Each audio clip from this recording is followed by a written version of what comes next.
Christmas special healthy plum cake recipe पाहणार आहोत, ज्यामध्ये अजिबात साखर नाही, मैदा नाही, रम नाही। प्लम केक मध्ये रम वापरली जाते, म्हणजे अल्कोहोल वापरलं जातं, पण आज आपण विदाऊट अल्कोहोल म्हणजे रम न वापरता Christmas special healthy plum cake कसा बनवायचा याची रेसिपी दाखवणार आहे। खूप सॉफ्ट, स्पॉन्जी आणि हेल्दी असा प्लम केक आहे। लहान मुलांना तर खूपच आवडतो आणि भरपूर प्रमाणात खाऊ शकतो असा हेल्दी प्लम केक आहे। रेसिपीला सुरुवात करूया। इथे बाउल घेतलेला आहे, 2 टेबलस्पून काजू बदाम घेतलेले आहेत चॉप करून, बारीक करून।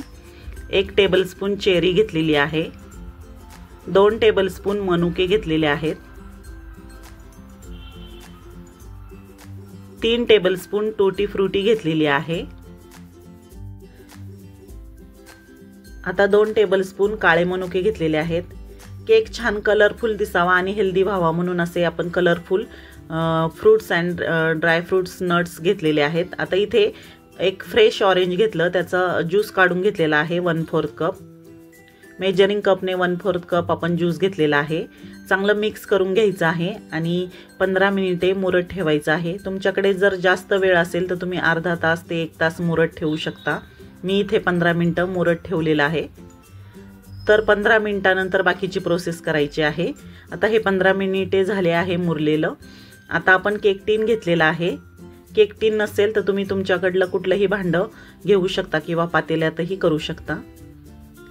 तर आता या केक टीनला तेलाने ग्रीस करून घेत आहे ब्रशने। आता त्यामध्ये बेकिंग पेपर ठेवत आहे, म्हणजे बटर पेपर, त्यालाही तेलाने ग्रीस करून घेत आहे, म्हणजे छान केक डिमोल्ड होतो, केक चिकटत नाही भांड्याला, म्हणून ऑइल लावणं गरजेचं आहे। तुमच्याकडे जर बेकिंग पेपर नसेल तर तुम्ही ऑइल लावून मैदा त्यावर डस्ट करा, म्हणजे केक चिकटत नाही। मी तर बेकिंग पेपर वापरलाय। आता एक पातेलं घेतलंय, त्यामध्ये स्टँड ठेवलंय आणि त्यावर झाकण ठेवलंय। आता गॅसची फ्लेम लो केलेली आहे, त्यावर ते पातेलं ठेवून झाकण ठेवून प्रीहीट करायला ठेवलेलं आहे 7 ते 10 मिनिटे। गॅस चालूच आहे लो फ्लेमवर। पातेलं प्रीहीट होतंय तोपर्यंत आपण पुढची प्रोसेस करूया। इथे मी एक बाउल घेतला आहे, त्यामध्ये 1/4 कप ऑइल घेतलेला आहे, म्हणजे तेल घेतलेलं आहे। बिना वासाचं तेल घ्यायचं, रिफाइंड ऑइल घ्यायचं। आता इथे 1/4 कप दूध घेतलेलं आहे। रिफाइंड ऑइल म्हणजे मी सनफ्लॉवर ऑइल घेतलेला आहे, म्हणजे त्याला वास नसतो, त्यामुळे केकला वास येत नाही।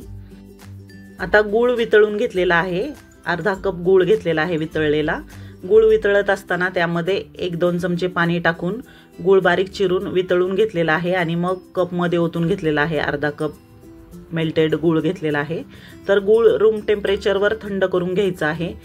केकसाठी वापरलं जाणारं दूध, तूप किंवा बाकी सर्व साहित्य रूम टेम्परेचरवरच पाहिजे, थंड किंवा गरम नको, कारण मग व्यवस्थित केक बेक होत नाही, बसतो मध्येच असा चपटा होतो केक। त्यामुळे सर्व साहित्य रूम टेम्परेचरवर आणून मगच वापरायचं आहे। आता हे सर्व व्यवस्थित मिक्स करून घ्यायचं आहे। गरम जर तुम्ही गूळ टाकला दुधामध्ये तर दूध फुटू शकतं, त्यामुळे गूळ पूर्णपणे थंड झाल्यावरच टाकायचं आहे। आता एक चाळणी घेतलेली आहे, त्यामध्ये 1 कप आपण गव्हाचं पीठ घेतलेलं आहे, 1 टीस्पून बेकिंग पावडर, अर्धा टीस्पून बेकिंग सोडा घेतलेला आहे, म्हणजे खायचा सोडा, आणि अर्धा टीस्पून दालचिनी पावडर घेतलेली आहे। आता हे सर्व व्यवस्थित मिक्स करायचं आहे। आपण यामध्ये इसेन्स वापरत नाही, प्लम केकमध्ये दालचिनी पावडरच टाकतात, त्यामुळे इथे मी दालचिनी पावडर टाकलेली आहे। तर आता हे अर्ध चाळून घेतलेलं आहे आणि मग एका हाताने फेटून घेतलेलं आहे। एकाच दिशेने फेटायचं, मिश्रण एकाच दिशेने फेटायचं, कारण आपण यामध्ये सोडा आणि बेकिंग पावडर वापरलेली आहे। उलट सुलट फिरवायचं नाही, नाहीतर त्यामध्ये व्यवस्थित तो बेक होत नाही केक आणि एअर बबल तयार होतात। तर हे असं व्यवस्थित मिक्स करून घेतलेलं आहे। आता यामध्ये जे मुरत ठेवलेले आपले फ्रूट्स आणि नट्स होते ते टाकून घ्यायचे आहेत, सर्व टाकून घ्यायचं आहे ते। इथं फ्रूट आणि नट तुम्ही तुमच्या आवडीनुसार कमी जास्त प्रमाणात वापरू शकता। आपण हेल्दी प्लम केक बनवतोय म्हणून आपण इथे गव्हाचं पीठ वापरलंय। तुम्हाला जर मैदा वापरायचा असेल गव्हाच्या पिठाऐवजी तर तुम्ही वापरू शकता, पण जर मुलांना हेल्दी खायला घालायचंय तर तुम्ही गव्हाचं पीठ वापरा। तर आता हे व्यवस्थित मिक्स करायचं एकाच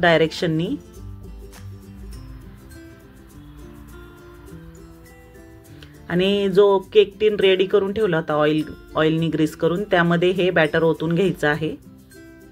आता इथून पुढची प्रोसेस फास्ट करायची आहे, कारण आता आपण यामध्ये बेकिंग पावडर बेकिंग सोडा वापरलेला आहे, त्यामुळे हा टिन जास्त वेळ बाहेर ठेवायचा नाही, नाहीतर केक व्यवस्थित फुगत नाही। बेकिंग सोडा आणि बेकिंग पावडरची पॉवर कमी होते बाहेर जर जास्त वेळ तुम्ही ठेवला तर। त्यासाठीच आपण प्रीहीट करायला आधीच पातेलं ठेवलेलं आहे। पातेल्याऐवजी तुम्ही कुकरमध्येही केक बनवू शकता किंवा कढईमध्येही बनवू शकता स्टँड ठेवून। तर आता वरन फ्रूट्स आणि नट्सनी मी गार्निशिंग करून घेतलेलं आहे, आवडीनुसार आपण करू शकतो। आणि आता हा टिन प्रीहीट केलेल्या पातेल्यामध्ये ठेवायचा आहे। गॅस चालूच आहे लो फ्लेमवर। केक बेक करण्यासाठी पातेलं किंवा ज्यामध्ये आपण बेक करणार आहे ते भांडं आधी प्रीहीट करणं गरजेचं आहे, कारण केक टिनमध्ये जेव्हा आपण बॅटर ओततो त्यानंतर लगेचच केक बेक करून घ्यायचा असतो। तर इथे मी पातेल्यामध्ये स्टँड ठेवून त्यावर केक टिन ठेवून आता झाकण ठेवून 30 ते 35 मिनिटे केक बेक करून घेणार आहे। तर 30 मिनिटांनंतर झाकण उघडून पाहायचंय, त्याच्या आधी पाहायचं नाही, नाहीतर केक बसतो। सारखं झाकण उघडलं तर केक जाग्यावरच चपटा होतो। तर 30 मिनिटांनंतर मी झाकण उघडलंय, टूथपिकने चेक केलं तर अजून थोडासा केक शिजलेला नाही, कच्चा राहिलेला आहे। तर अजून 5 ते 7 मिनिटे मी झाकण ठेवून शिजवून घेतलेलं आहे। आता पुन्हा टूथपिक घालून चेक करूया। तर आता टूथपिक क्लीन निघलेली आहे, म्हणजे केक व्यवस्थित बेक झालेला आहे। आता लगेचच टिन बाहेर काढून घ्यायचा, त्याच्यामध्ये ठेवायचा नाही, नाहीतर चपटा होतो केक। आणि पूर्णपणे थंड झाल्यानंतरच केक टिनमधून डिमोल्ड करून घ्यायचा आहे केक। गरम असताना काढायचा नाही बाहेर किंवा गरम असताना कापायचाही नाही, नाहीतर असा बसतो केक, व्यवस्थित निघत नाही आणि चपटा होतो। त्यासाठी पूर्णपणे थंड झाल्यानंतरच टिनमधून केक बाहेर काढायचा, साईडने मोकळं करून घ्यायचं आणि असं ताट घेऊन केक टिन त्यावर उलटा करायचा, म्हणजे सहज केक निघून येतो। केक खूप छान बेक झालेला आहे, सहज निघलेला आहे, तुम्ही पाहू शकता। यावरचा बेकिंग पेपर काढून टाकायचा आहे। तर खूप जाळीदार मस्त असा हेल्दी प्लम केक आपला तयार झालेला आहे। मुलांना आपण हा जास्त प्रमाणात देऊ शकतो, कारण हा मैद्याचा नाही। तर मुलांना खूप केक आवडतो, तर तुम्ही हा असा हेल्दी केक बनवून देऊ शकता। शक्यतो केकसाठी मैदाच वापरला जातो, कारण मैदा वापरून केक जास्त स्पॉन्जी होतो गव्हाच्या पिठाच्या तुलनेत।